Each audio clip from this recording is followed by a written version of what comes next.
I never thought Christmas Eve would be the night I'd lose everything and then gain it all back.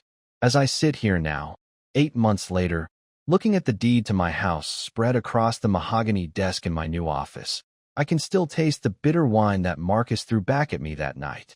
The memory burns as fresh as the burgundy stain that still marks the dining room carpet. My name is Rebecca Chun, and I'm 26 years old. 8 months ago, I was a broken woman living in my childhood bedroom, financially dependent on my parents after my ex-fiancé Jake ran off with my best friend and my life savings. I had lost my marketing job during the company's downsizing, my apartment lease was up, and with my credit destroyed by Jake's betrayal, I had nowhere else to go but home to my parents' house in suburban Connecticut. The betrayal with Jake had been devastating in ways I'm still unpacking with my therapist. We had been together for 3 years, engaged for 6 months, and I had trusted him completely. When he suggested we consolidate our finances to prepare for marriage, I had eagerly agreed. When he recommended investment opportunities that required both our signatures, I had signed without question. When he asked me to co-sign loans for what he claimed were business ventures, I had done so believing we were building our future together. The morning I woke up to find our joint accounts emptied and Jake gone with my best friend Melissa was the morning my world collapsed. Not only had I lost the man I thought I would marry, but I had also lost every penny I had saved over 5 years of working. Plus, I was left responsible for loans I didn't even understand. My credit score plummeted overnight, and the emotional devastation was so complete that I could barely function for weeks. My parents, Robert and Linda Chun, welcomed me back with open arms. They're the kind of people who still believe in family dinners every Sunday and never lock their front door. Dad works as a high school history teacher, and Mom volunteers at the local library. They've been married for 32 years, and still hold hands while watching the evening news. They're gentle souls who see the best in everyone, sometimes to their own detriment. Coming home felt like both a relief and a humiliation. My childhood bedroom had been converted into Mom's craft room years ago, but they quickly cleared it out and helped me move my few remaining possessions back in. The wall still had marks where my teenage posters had hung, and sleeping in my old twin bed made me feel like I was regressing instead of healing. Then there's my older brother Marcus, 31 years old, married to Sarah, and the father of 2 children with a third on the way. Marcus has always been the golden child, the successful one, the one who could do no wrong in our parents' eyes. He works in finance for a prestigious firm in Hartford, drives a BMW, and lives in a house that screams success from every perfectly manicured blade of grass. But success has a way of corrupting some people, and Marcus is one of them. Marcus has always resented me, though I didn't fully understand the depth of that resentment until much later. Even as children, he complained that I got too much attention, that our parents spoiled me. He would point out that I got better Christmas presents, that I was allowed to quit piano lessons when I lost interest while he was forced to continue, that I was praised for B's while he was expected to get A's. The resentment had festered over the years, growing into something toxic and cruel. When I came home broken and defeated, his resentment turned into something darker. He saw me as a burden, a parasite feeding off our parents' kindness. Every family gathering became an opportunity for him to make snide comments about my situation. He would ask pointed questions about my job search in front of the whole family, making sure everyone knew I was unemployed. He would make jokes about boomerang children and how some people never learn to be independent. The warning signs were there all along, but I was too depressed and overwhelmed to recognize them for what they were. The way he'd roll his eyes when Mom asked about my job interviews. The comments about how I was taking advantage of our parents' generosity. The whispered conversations with Sarah about how long I planned to stay. The way he'd bring up successful people our age at every family dinner, always with the implication that I was failing in comparison. I ignored them all, focusing instead on rebuilding my life and finding my way back to independence. I was seeing a therapist twice a week, working with a financial counselor to understand the damage Jake had done to my credit, and applying for jobs every single day. Some days, I sent out 20 applications. I had interviews, but nothing seemed to work out. Either I was overqualified for entry-level positions or underqualified for senior roles.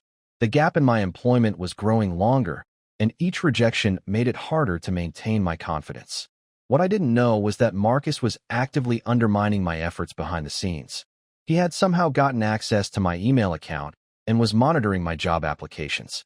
When potential employers called the house phone asking for references, he would sometimes take the messages and never pass them along. He had even gone so far as to call one company where I had interviewed well, posing as a former colleague, and given a negative reference that cost me the job. I discovered this betrayal purely by accident 3 weeks before Christmas. I had been using Mom's computer to print out resumes when I noticed an email notification pop up on the screen. It was Marcus's email account, still logged in from when he had helped Mom set up her online banking. The subject line caught my eye because it mentioned my name. Against my better judgment, I opened it. The email was to Sarah, and it detailed his plan to motivate me to leave by making my stay as uncomfortable as possible. He wrote about how he was screening my phone calls and sabotaging my job prospects because he believed I needed tough love to stop being dependent on our parents. He complained about the cost of supporting me and how it was affecting their ability to save for their growing family.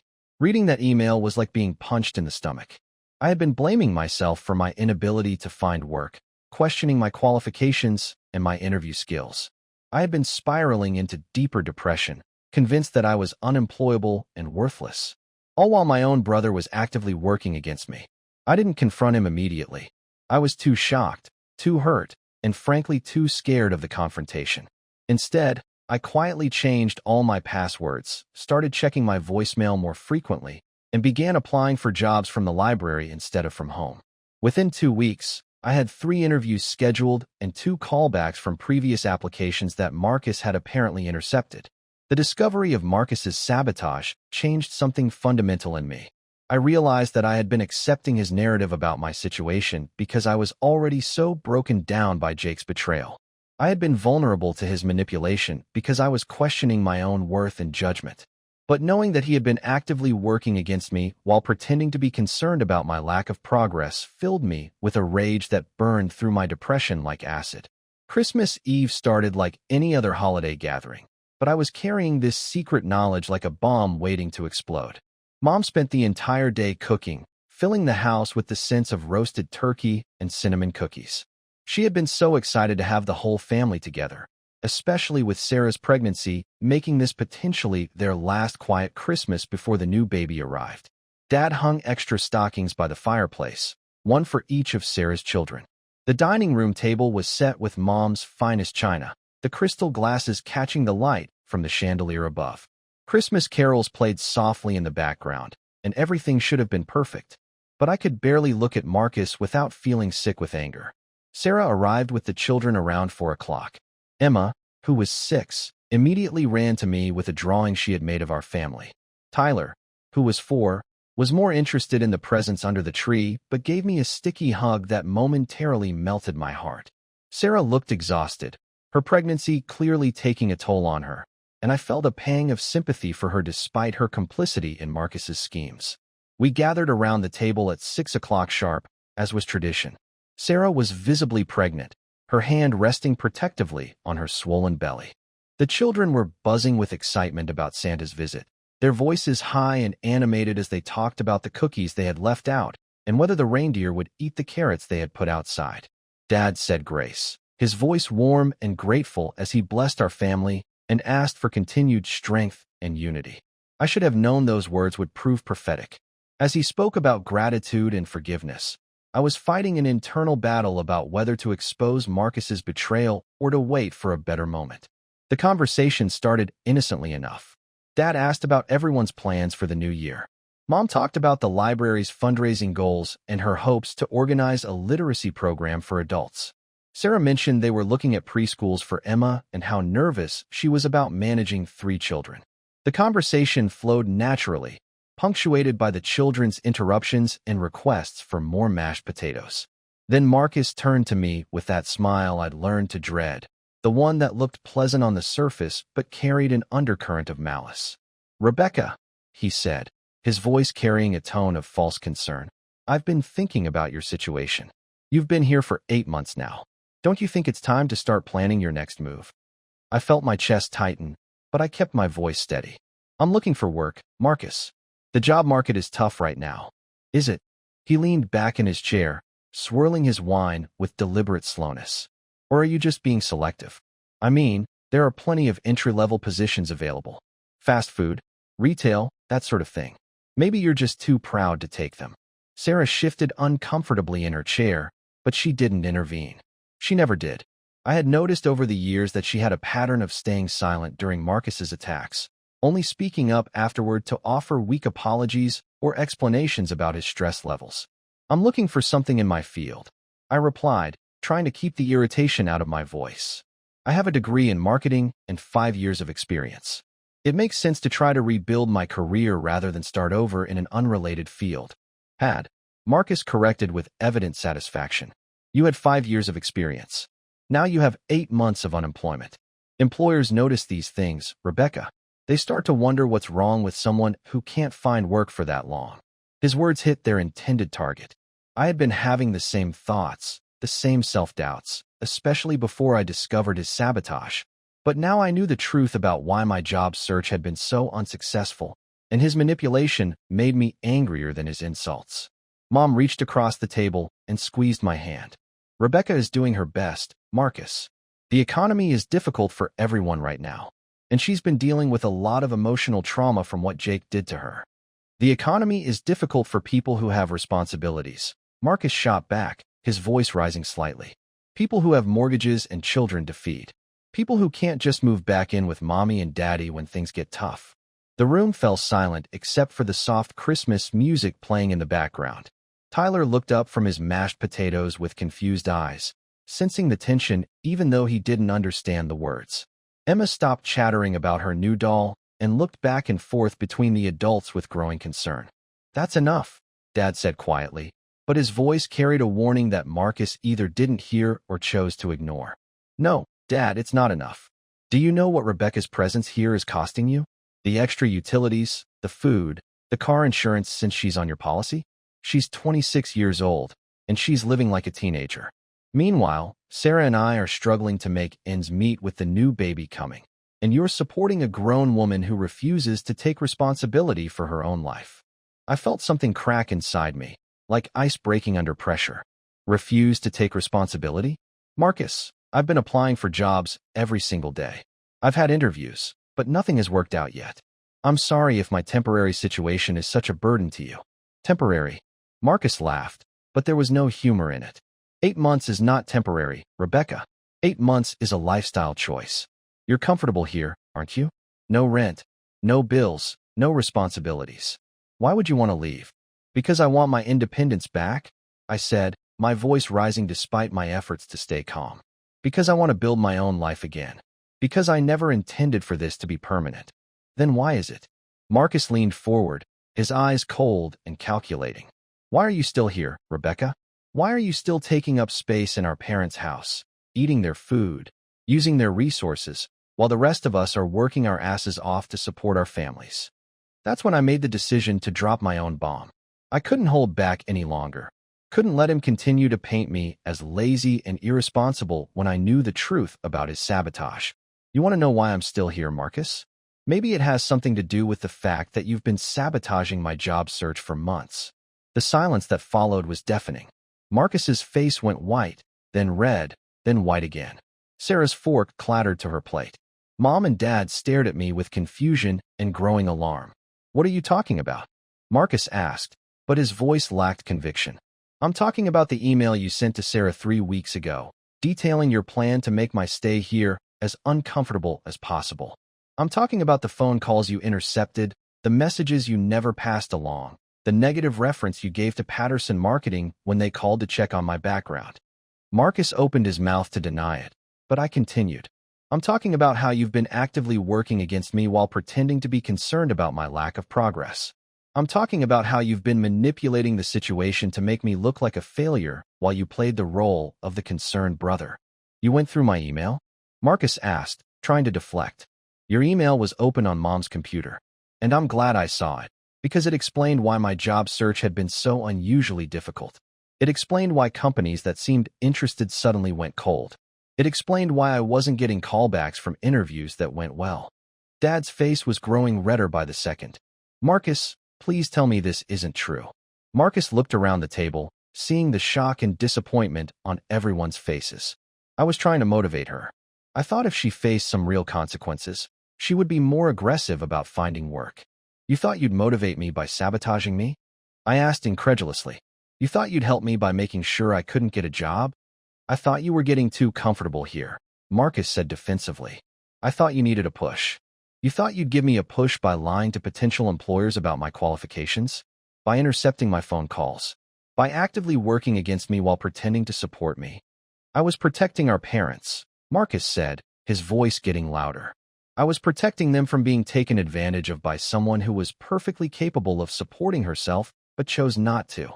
You were protecting yourself, I shot back. You were worried that my presence here was affecting your inheritance prospects.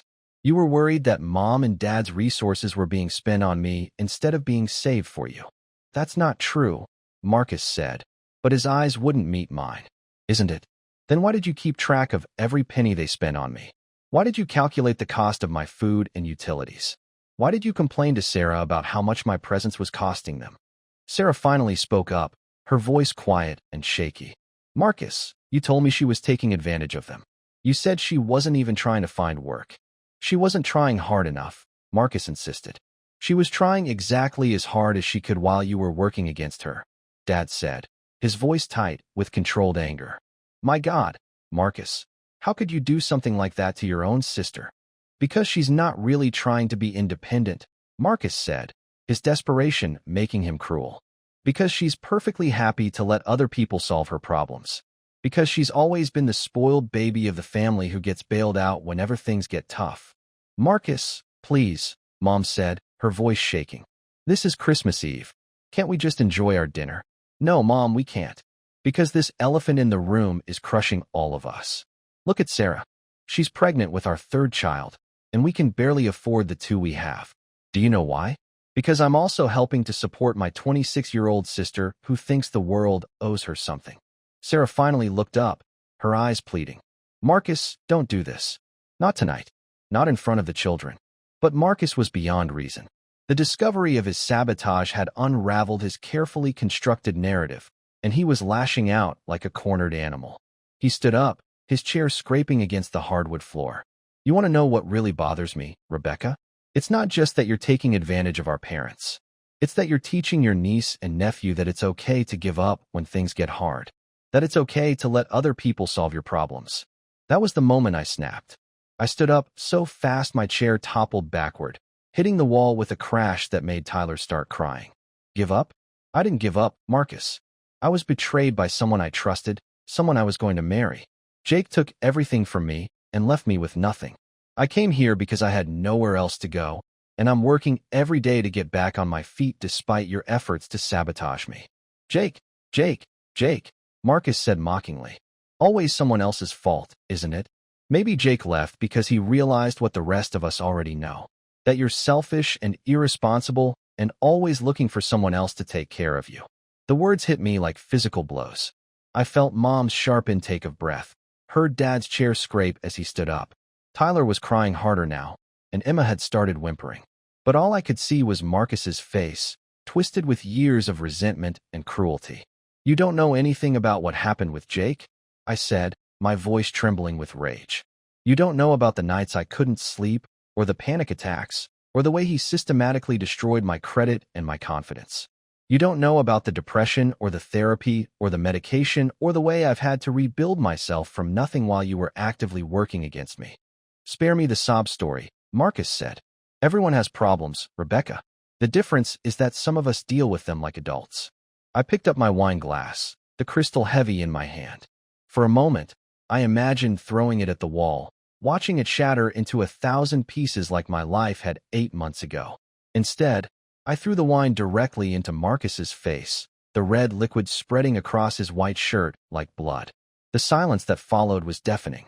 Marcus stood there, wine dripping from his chin, his eyes wide with shock and fury. Sarah gasped, her hand flying to her mouth. Tyler was crying harder now, and Emma had started whimpering. Mom looked like she was about to faint, and Dad's face was redder than I'd ever seen it. You crazy bitch, Marcus said, his voice low and dangerous. You've finally shown your true colors, haven't you? My true colors? I laughed, but it sounded hollow even to my own ears.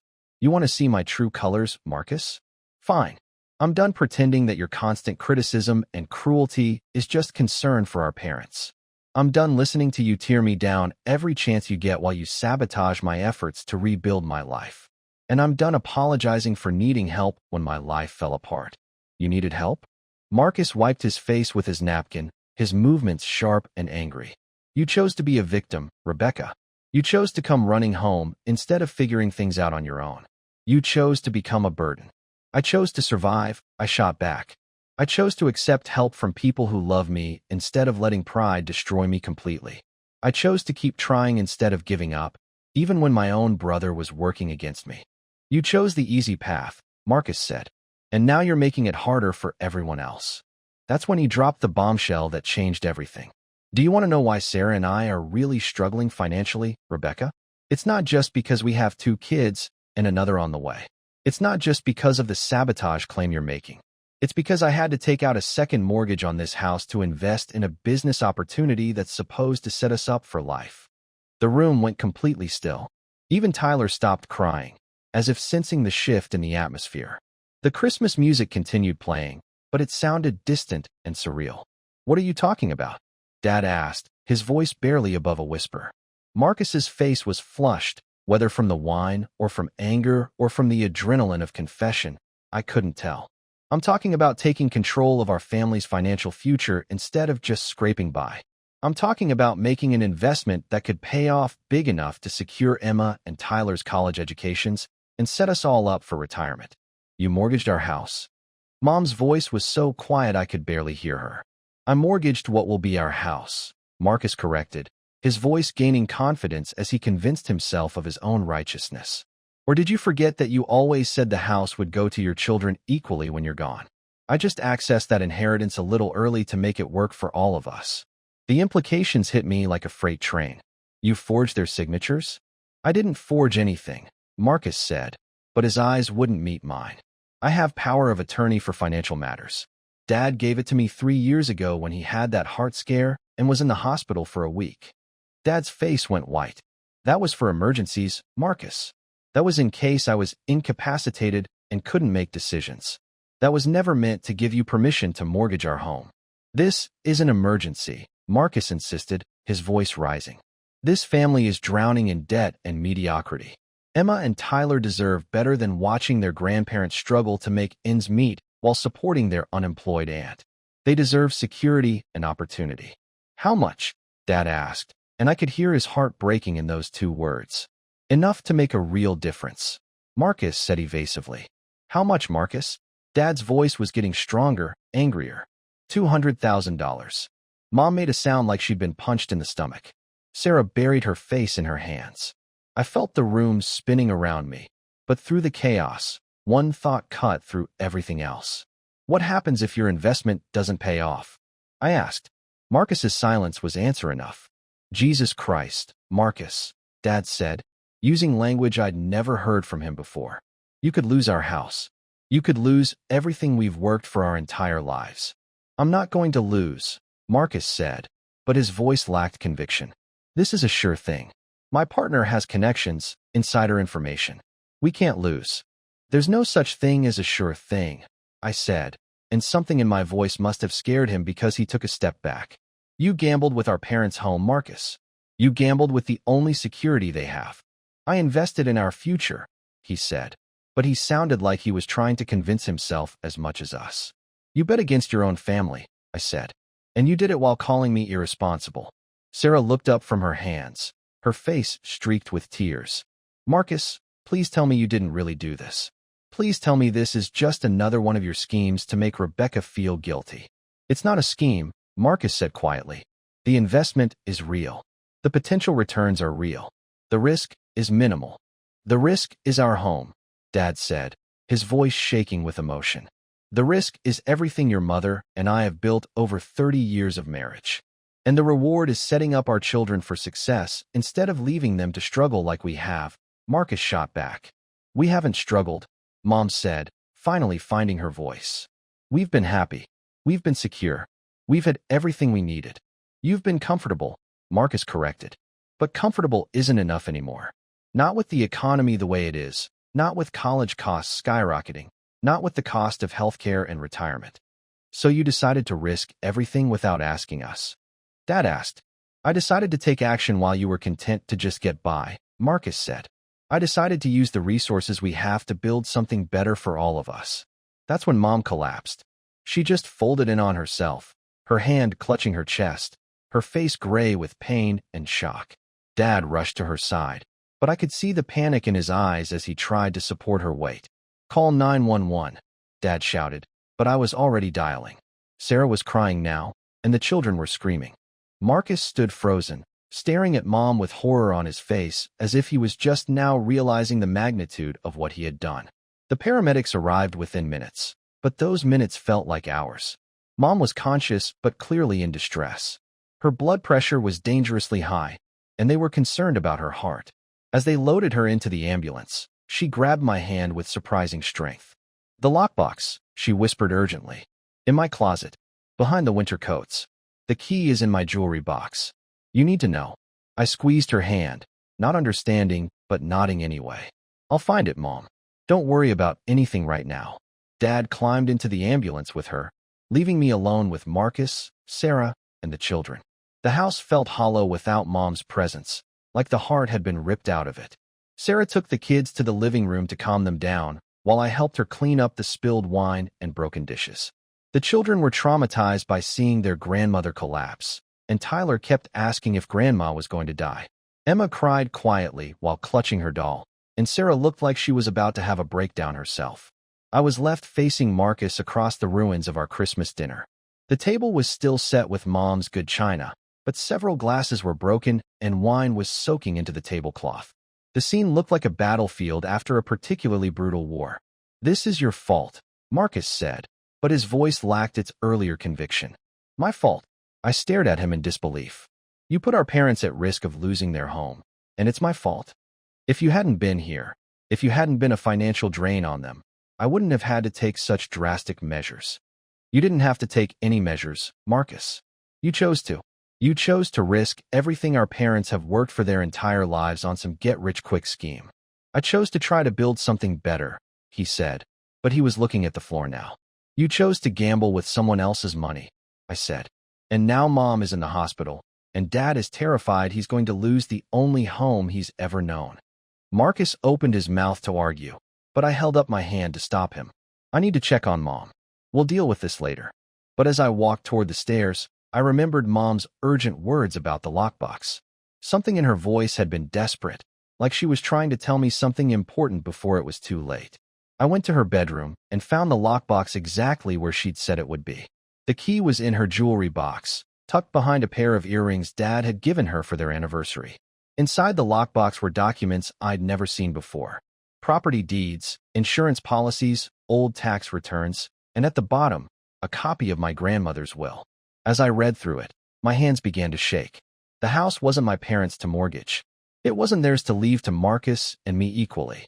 It was mine. My grandmother had left the house to me specifically when I turned 21, with the understanding that my parents would live there for as long as they wanted or needed.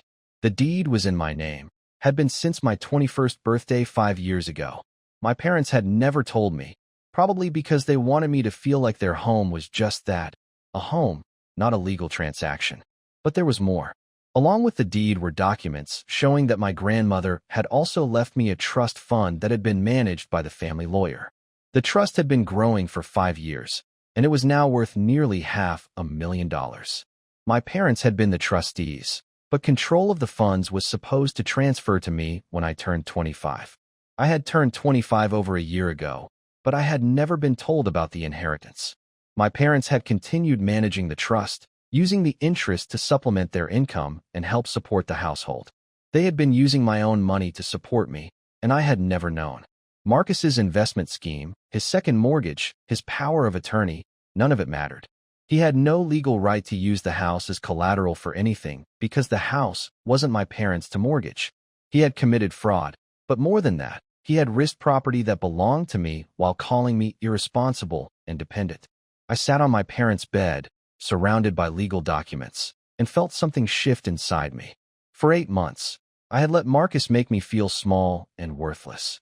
I had accepted his narrative that I was a burden, a failure, someone who couldn't take care of herself.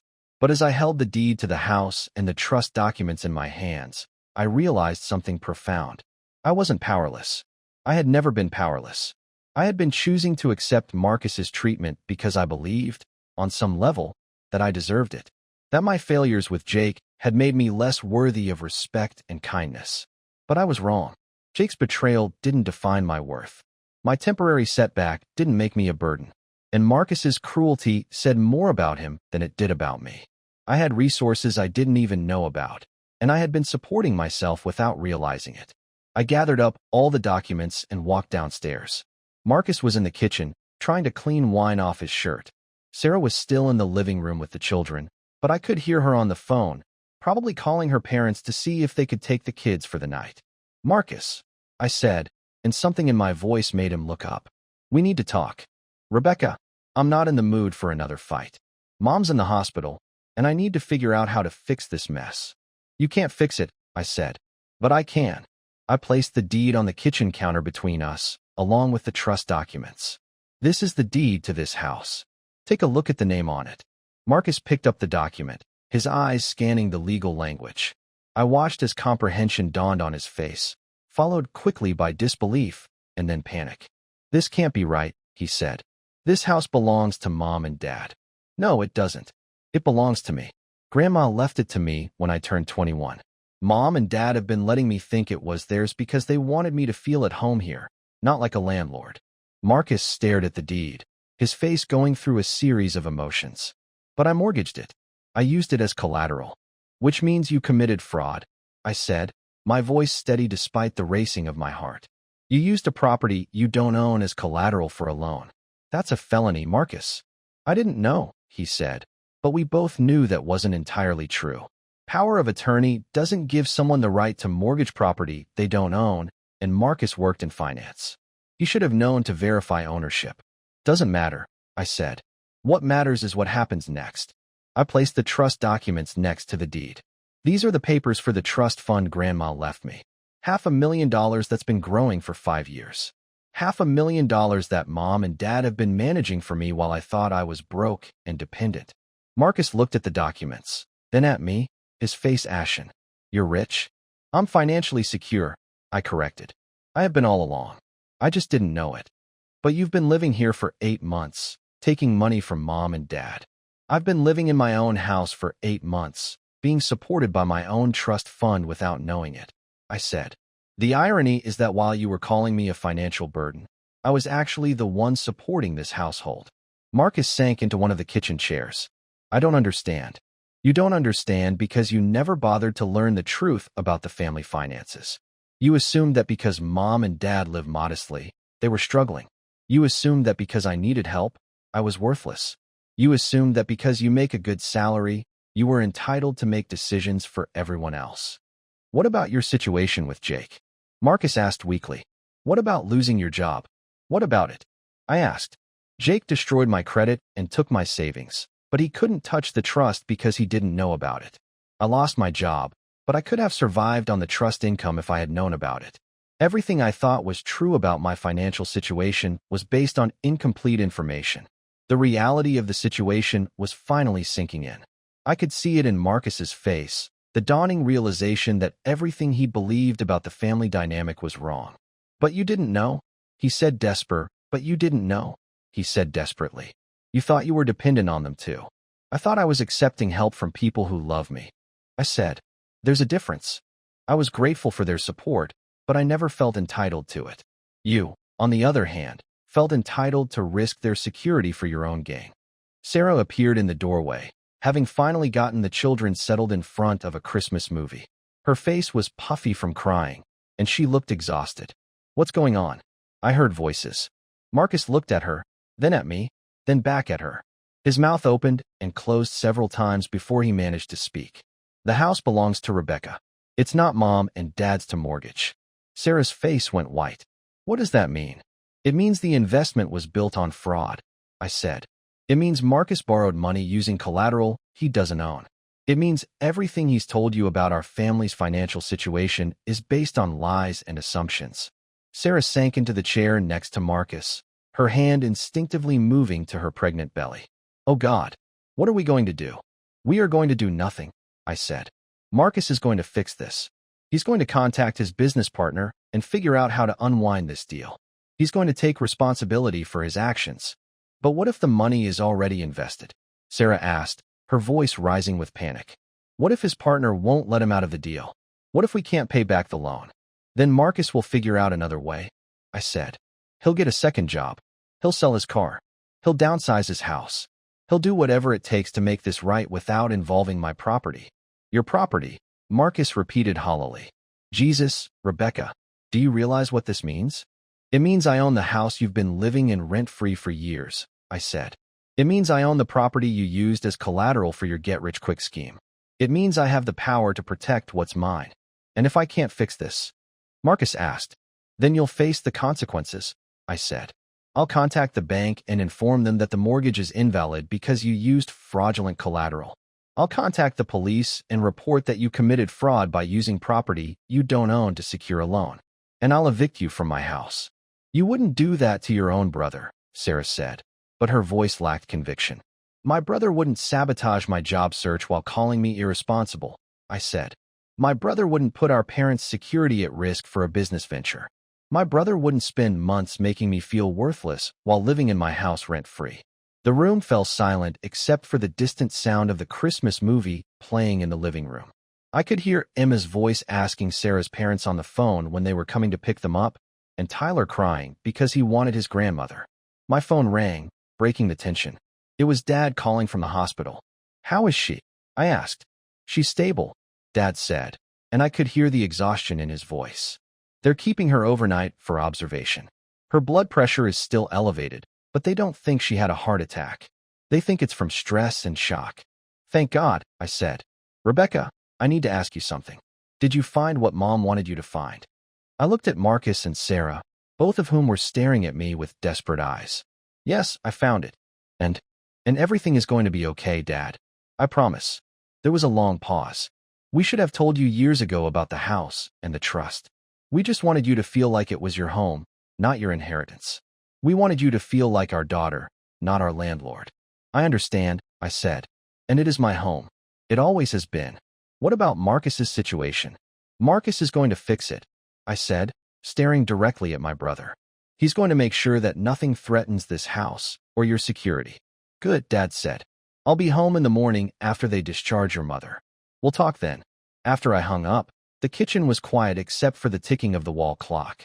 Sarah was crying silently, and Marcus was staring at his hands as if they belonged to someone else.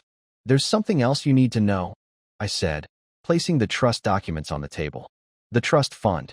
The interest from it has been supplementing Mom and Dad's income for the past 5 years. The extra expenses of supporting me have been paid for by my own money. Marcus looked up sharply. What are you saying? I'm saying that every penny they've spent on groceries for me, every utility bill, every expense you've been tallying up and throwing in my face, has been paid for by the interest from my inheritance. You've been living in my house, eating food paid for by my money, while making me feel guilty for being a financial burden. Sarah's crying intensified. Marcus, is this true? I didn't know, Marcus said, but his voice was barely audible. You didn't know because you never bothered to learn the truth, I said. You were so invested in your narrative about me being a leech that you never questioned where the money was actually coming from. But you didn't know either, Marcus protested. No, I didn't. But I also wasn't using my ignorance as an excuse to abuse and sabotage my family members. I wasn't risking anyone's security for my own gain. And I wasn't making anyone feel worthless for needing help. I sat down across from them. The deed and trust documents spread between us like evidence in a trial. Do you want to know what really bothers me, Marcus? It's not that you didn't know about my inheritance. It's that even if I had been poor and dependent, even if I had been everything you said I was, you still had no right to treat me the way you did. I was frustrated, Marcus said weakly. You were cruel, I corrected. You were systematically cruel to someone you perceived as vulnerable. You sabotaged my job search and then criticized me for not finding work. You made me question my worth and my right to be part of this family. I'm sorry, Marcus said, but the words sounded hollow. Sorry isn't enough, I said. Sorry doesn't undo the months of emotional abuse. Sorry doesn't put mom back in her own bed instead of a hospital room. Sorry doesn't fix the fraud you committed or repair the damage to this family. Then what do you want from me? Marcus asked, and for the first time, he sounded genuinely broken.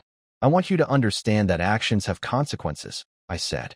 I want you to understand that your cruelty wasn't justified by financial stress or concern for our parents. I want you to understand that you've been living a lie about who you are and what this family owes you.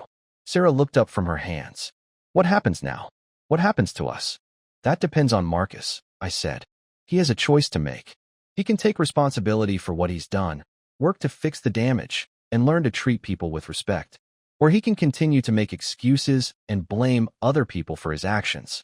And if he chooses to take responsibility, then maybe, someday, we can rebuild our relationship. But it's going to take time, and it's going to take genuine change, not just apologies. Marcus looked up at me, his eyes red with unshed tears. I don't know how to fix this, Rebecca. I don't know how to unwind the investment or pay back the money. I don't know how to face mom and dad. I don't know how to live with what I've done. You start by telling the truth, I said.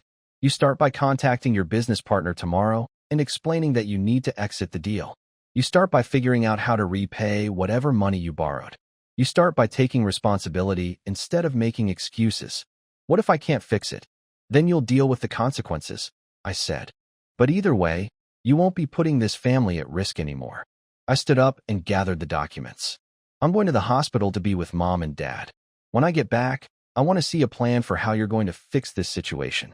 I want concrete steps, not promises or excuses.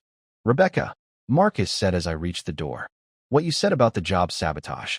I know it was wrong, but I really did think I was helping.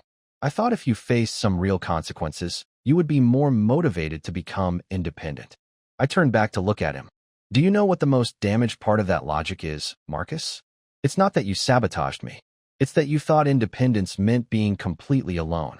It's that you couldn't see the difference between healthy support and dependency. I don't understand.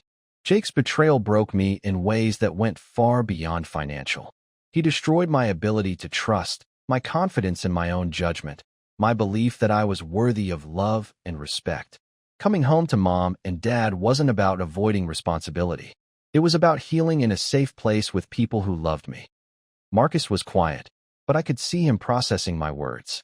What you did by sabotaging my job search wasn't tough love. It was abuse disguised as concern. You took someone who was already broken and you broke her more. You took someone who was already questioning her worth and you confirmed her worst fears about herself. I didn't mean to, Marcus said. Intent doesn't matter when the impact is devastating, I said. And the worst part is that you did it while living in my house, eating food paid for by my money, and benefiting from my generosity that you didn't even know existed. I paused at the doorway. I'm not the same person who walked into this house 8 months ago, Marcus.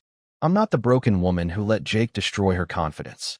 I'm not the victim who accepted abuse because she thought she deserved it. The woman standing in front of you right now isn't going to tolerate disrespect from anyone. I can see that, Marcus said quietly.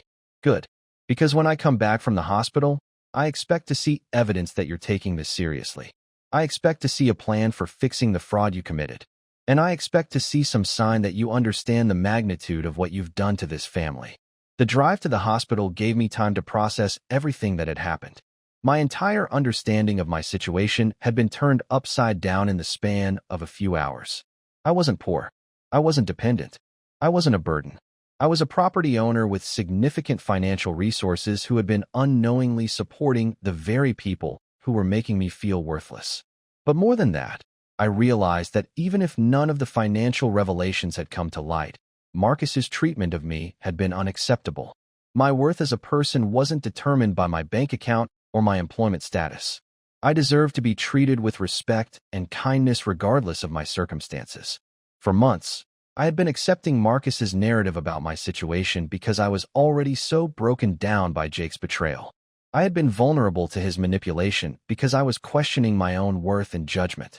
But discovering the truth about my finances had given me the clarity to see his behavior for what it really was: systematic emotional abuse disguised as concern.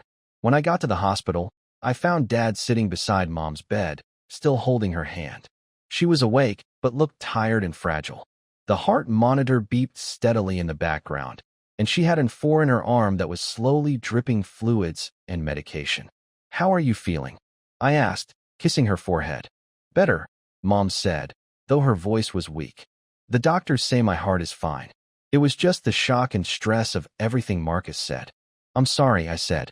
"I'm sorry that Christmas was ruined. I'm sorry that you had to find out about the house that way." "It's not your fault," Dad said firmly. "None of this is your fault." "I know," I said, and I meant it. "I'm done taking responsibility for other people's bad behavior." Mom squeezed my hand weakly. "Did you find all the papers?" "I did. And I understand now why you never told me about the house and the trust. We wanted you to feel at home, not like a property owner," Mom said. "We wanted you to feel like our daughter, not our landlord." "I understand," I said, "and I love you for it. But I also understand now that I was never the burden Marcus made me feel like I was." "Never," Dad said emphatically. "You were never a burden. You were our daughter coming home when she needed help. That's what family is for."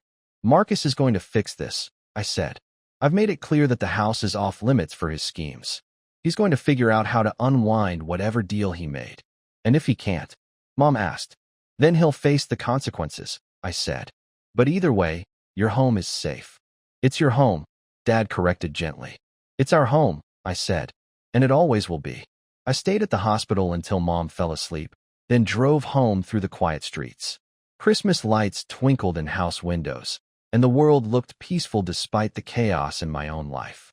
I found myself thinking about how different this Christmas had turned out from what any of us had expected. The house was mostly dark when I arrived, except for the kitchen light. I found a note on the counter from Marcus, written in his careful handwriting.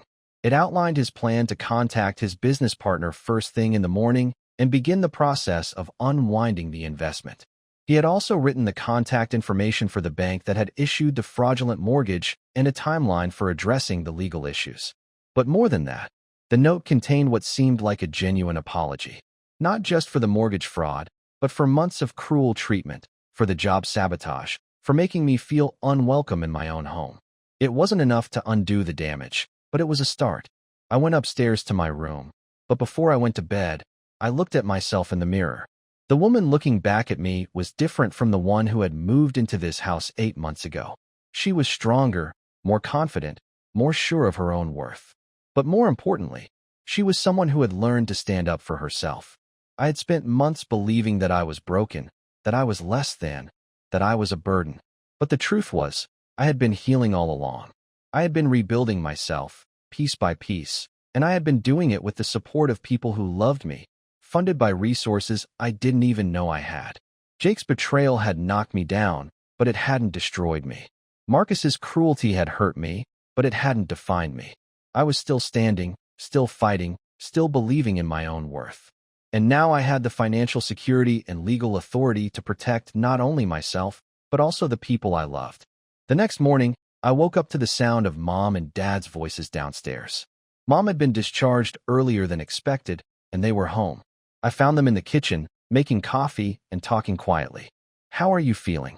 I asked Mom. "Much better," she said, though she still looked pale. "Ready to put last night behind us and figure out how to move forward." "Where's Marcus?" "Gone to meet with his business partner," Dad said. "He left very early this morning. He seemed determined to start fixing this mess immediately." "Good," I said. "The sooner he starts taking responsibility, the better." "Rebecca," Mom said, "I want you to know that your father and I are proud of you. Proud of how you handled last night. Proud of how you've been handling everything." "I'm proud of me too," I said, and it felt good to say it. "What are your plans now?" Dad asked. "I'm going to meet with the family lawyer to understand my finances completely," I said. "I'm going to figure out what I want to do with my life now that I know I have options. And I'm going to make sure that this house remains a safe haven for all of us." "And Marcus?" "Marcus needs to prove that he can change. He needs to fix the damage he's caused and learn to treat people with respect. If he can do that, then maybe we can rebuild our relationship. And if he can't, then I'll protect what's mine and the people I love," I said. "I won't let anyone put this family at risk again." Mom smiled, but it was tinged with sadness. "I never wanted our family to come to this." "It didn't come to this because of you," I said. "It came to this because Marcus made choices that put all of us at risk. But it's also given us an opportunity to build something better. How so? Because now we're all operating from a place of truth instead of assumptions. Because now Marcus knows that his actions have real consequences. Because now I know that I'm not powerless or dependent.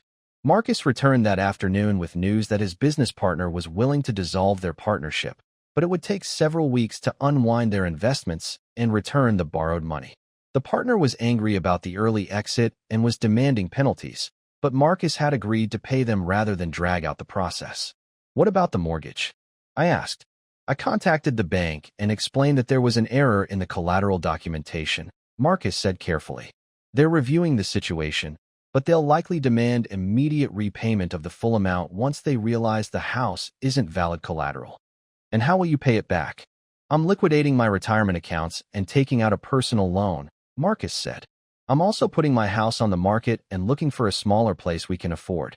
That's a start, I said. What else? I want to apologize to you properly. Not just for last night, but for everything. For the way I've treated you, for the things I've said, for making you feel unwelcome in your own home. I'm listening, I said. Marcus took a deep breath. I was wrong about everything. I was wrong to treat you like a burden when you were healing from trauma. I was wrong to sabotage your job search while criticizing you for not finding work. I was wrong to risk our parents' security for my own gain. I was wrong to use my financial anxiety as an excuse to be cruel to you. Why did you do it? I asked. Because I was scared, Marcus said quietly. I was scared that I wasn't successful enough, that I wasn't providing well enough for my family. I was scared that having another child would bankrupt us. I was scared that I was failing as a husband and father. So you decided to take it out on me? I decided to make you the scapegoat for my own failures. I convinced myself that if I could just get you to leave, then our parents could focus their resources on helping Sarah and me. I convinced myself that your presence was the problem instead of facing my own financial irresponsibility. And the job sabotage. Marcus looked ashamed. I told myself it was tough love, but really I was trying to prove that you were as much of a failure as I felt like. I was trying to justify my resentment by making you live up to my worst assumptions about you. Do you understand how cruel that was? I understand it now, Marcus said. I understand that I took someone who was already broken and I broke her more. I understand that I caused real damage to your mental health and your recovery. What are you going to do differently? I'm starting therapy, Marcus said. Individual therapy to work on my own issues, and couples therapy with Sarah to address the problems in our marriage that led to this situation. That's good, I said. What else? I want to learn how to be a better man, a better husband, a better father, and a better brother. I want to learn how to manage my anxiety without taking it out on other people. I want to learn how to ask for help instead of lashing out when I'm struggling. I studied his face, looking for signs of sincerity versus manipulation. What I saw was genuine remorse and fear. He was finally understanding the magnitude of what he had almost lost. It's going to take time, I said. It's going to take consistent action, not just words. And it's going to require you to rebuild trust that you've completely destroyed. I understand, Marcus said. I know I don't deserve forgiveness right now. I just want the chance to earn it. You'll have that chance, I said. But understand that things are different now. You're not living in mom and dad's house anymore. You're living in my house. You're not entitled to anything from this family. Everything you receive is a gift, and gifts can be taken away. I understand. And if you ever treat me with disrespect again, if you ever make me feel small or worthless, if you ever put this family at risk for your own gain, you'll be out of here permanently. I understand, Marcus repeated. Sarah, who had been quiet during this exchange, finally spoke up. What about us? What about the children? You and the children are always welcome here, I said. This is their grandparents' home, and they should feel safe and loved here. But Marcus needs to understand that his relationship with this family is conditional on his behavior. And if he can't change, then you'll have to decide what's more important to you. Staying married to someone who abuses his family or protecting your children from that kind of toxicity. Sarah nodded slowly. I've been enabling him, haven't I? I've been staying quiet when he was cruel to you because I didn't want to deal with his anger. Yes, I said simply. You have been. I'm sorry, Sarah said. I was scared of making things worse, but I realize now that my silence was making things worse for you. Apology accepted, I said. But I need to know that you'll speak up if this happens again. I need to know that you'll protect the children from witnessing abuse, even if it's not directed at them. I will, Sarah promised. Later that evening, after Marcus and Sarah had taken the children home, I sat with Mom and Dad in the living room. The Christmas tree was still lit, and presents were still wrapped underneath it, but the holiday felt like it had happened weeks ago instead of just the night before. Are we going to be okay? Mom asked. We're going to be better than okay, I said. We're going to be honest with each other. We're going to have healthy boundaries. We're going to make sure that everyone in this family feels safe and respected. What about Marcus? Marcus is going to have to prove that he can change. If he can do the work and become a better person, then he'll always have a place in this family. If he can't, then we'll love him from a distance. And you? What are you going to do now that you know about your inheritance? I thought about the question carefully. I'm going to use my resources to build the life I want instead of the life I think I should have. I'm going to pursue work that fulfills me instead of just work that pays the bills. I'm going to travel and learn and grow without worrying about whether I can afford it. Will you stay here? For now, I said. This is my home, and I love being close to you. But I might also get a place in the city or travel for extended periods. Having financial security means having choices. We're proud of you, Dad said. Proud of how you handled everything. Proud of the woman you've become. I'm proud of me too, I said. For the first time in a long time, I'm proud of who I am and what I'm capable of. 6 months later, I'm sitting in my new office in downtown Hartford, looking out at the city skyline through floor-to-ceiling windows. I started my own marketing consulting firm using part of my trust fund, and it's been more successful than I could have imagined. Having financial security allowed me to be selective about my clients and focus on projects that align with my values. Marcus kept his word. He unwound the fraudulent investment, paid back the bank, and started therapy. It took 3 months of consistent effort before I was willing to have a real conversation with him, and 6 months before I felt comfortable having him in my house for family dinners. He's a different person now, humbler and more aware of how his actions affect others. Sarah filed for divorce 2 months ago. She said that watching Marcus's transformation made her realize how much of his dysfunction she had been accepting and enabling. She's living in the main house with the children while she figures out her next steps, and I've been helping her apply for graduate school programs in social work. Mom and Dad are happier than I've seen them in years. With the financial stress removed and the family dynamics healthier, they're making plans to travel and pursue hobbies they had put aside. Dad is considering early retirement, and Mom is writing a novel about family secrets and healing. As for me, I'm in therapy working through the trauma of Jake's betrayal and Marcus's abuse. I'm dating someone new, a lawyer who works with nonprofits and who thinks my strength and independence are attractive rather than threatening. I'm learning to trust my own judgment again and to believe that I deserve to be treated with respect and kindness. The house still bears the burgundy stain on the dining room carpet from that Christmas Eve when I threw wine in Marcus's face. I've decided to leave it there as a reminder of the night I stopped being a victim and started being someone who stands up for herself. Sometimes the most beautiful gifts come wrapped in the ugliest circumstances, and sometimes the greatest strength comes from the deepest pain. I never thought Christmas Eve would be the night I'd lose everything and then gain it all back. But sometimes losing everything you thought you had is the only way to discover everything you actually possess. And sometimes the most bitter gifts turn out to be the sweetest in the end.